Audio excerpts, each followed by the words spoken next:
It's the last week of January, and I am not alone. I'm sitting in a circle with all the other liars. Of course, we didn't mean to do it.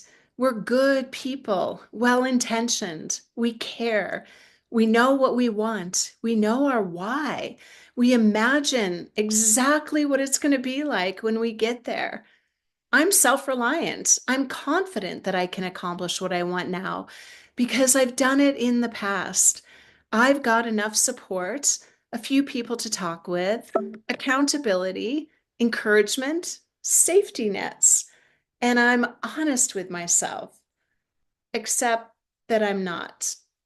This morning I woke up with a knot in my stomach, remorse in my heart, and fog in my brain.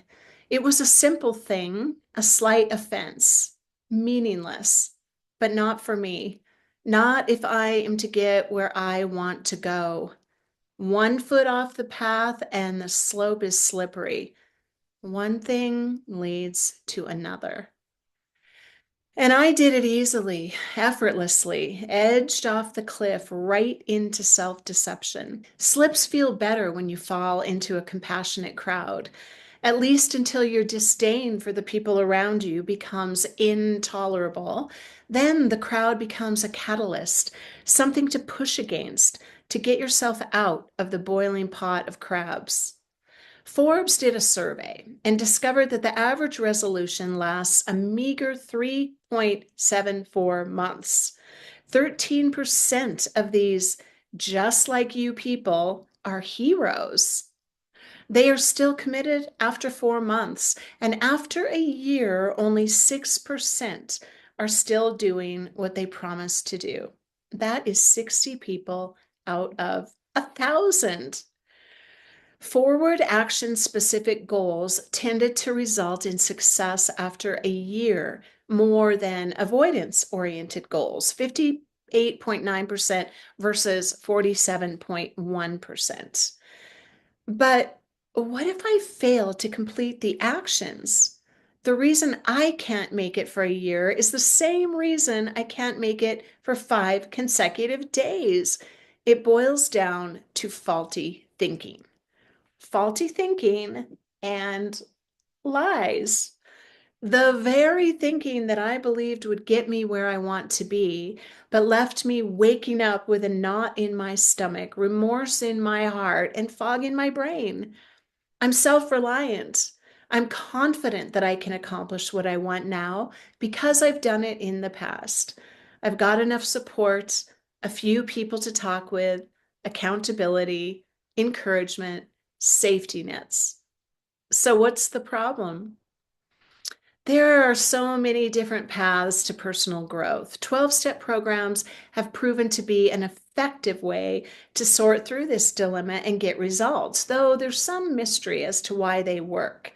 I believe it's because the structure turns safety nets into solid containers that squeeze out every activity that isn't directly related to achieving the goal. There's hope, but you can't do it alone, and most of us hate that. It all begins with dropping the very thing we believe is the answer to accomplishing our goals: self-reliance. This approach turns everything we're taught upside down, and we're forced to see from a new perspective. The morning after syndrome, whether resulting from commission, eating, drinking, buying, saying, doing anything that we said we wouldn't, or omission, not exercising, not eating properly, or not adhering to any of the forward moving actions that we agreed to, reminds us that self-reliance failed us again.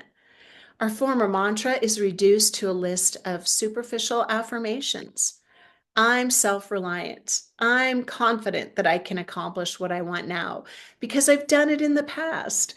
I've got enough support, a few people to talk with, accountability, encouragement, safety nets equals lies.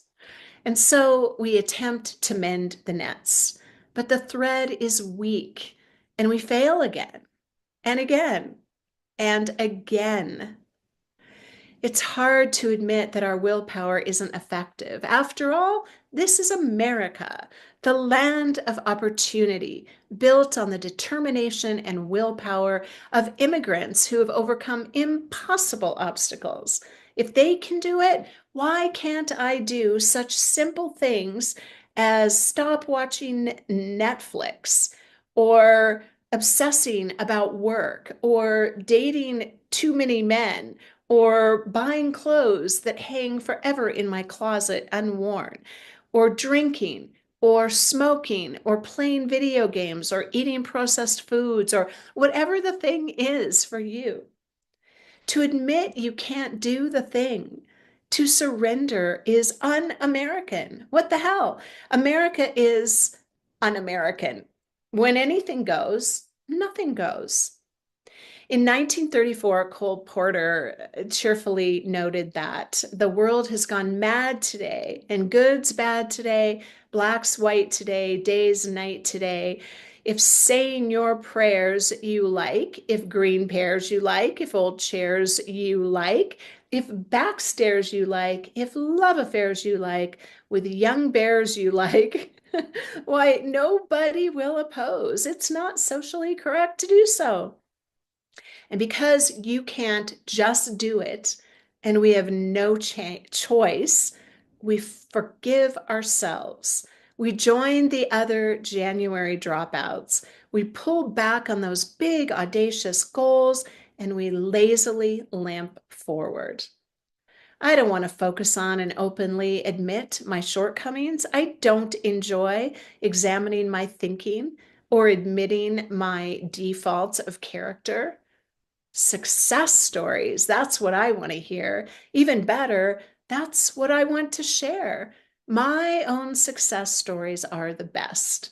I want to share the overcoming, the in spite of it all, I achieved kind of story, the ta-da stories.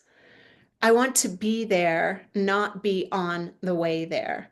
I want to stand at the top, look down at you, and offer to pull you up compassionately. That's when I'll be ready to talk about it. When you admire me for my accomplishments, appreciate how compassionate I am with you. When you see me as a hero, not a victim. When you can see the red bottoms of my Louboutin heels as you sit in the audience of the stage I'm speaking on. I want to be your hero, the one who has proven it's possible for you too, until I find out what makes it possible for me to do such a thing. And when I do, you'll think I'm wearing black soled shoes. If you choose to give it a try to accomplish your goals, you'll find that a 12-step group will rapidly move you from the stage to the floor at the back of the room. And if you're wise, you won't quit wearing those beautifully made shoes. You'll just sit there on the floor. You'll just sit there feeling the full spectrum of emotions you've spent a lifetime avoiding. Among them, you'll confront the chaotic dissonance of being human, the profound realization that you're capable of experiencing such a vast and conflicting range of feelings. You might even come to the realization that there is an alternative to your mantra that begins with self-reliance. You'll marvel at the fact that you are surrounded by heroes, everyday heroes, who moment by moment make huge sacrifices as they slowly dismantle the patterns and personas that keep them from accomplishing their goals. The ordinary looking people who don't dress the way you think they should or speak the way you're sure they ought to. The people who at first seem to warrant your judgment, prove your superiority, and confirm that you are separate. When you fall again off the shaky pedestal of pride, you begin to recognize the courage, persistence, humility, service, and forgiveness that are the qualities that make up a hero. Importantly, you'll cease trying to be the one. And in doing so, you might just discover what it takes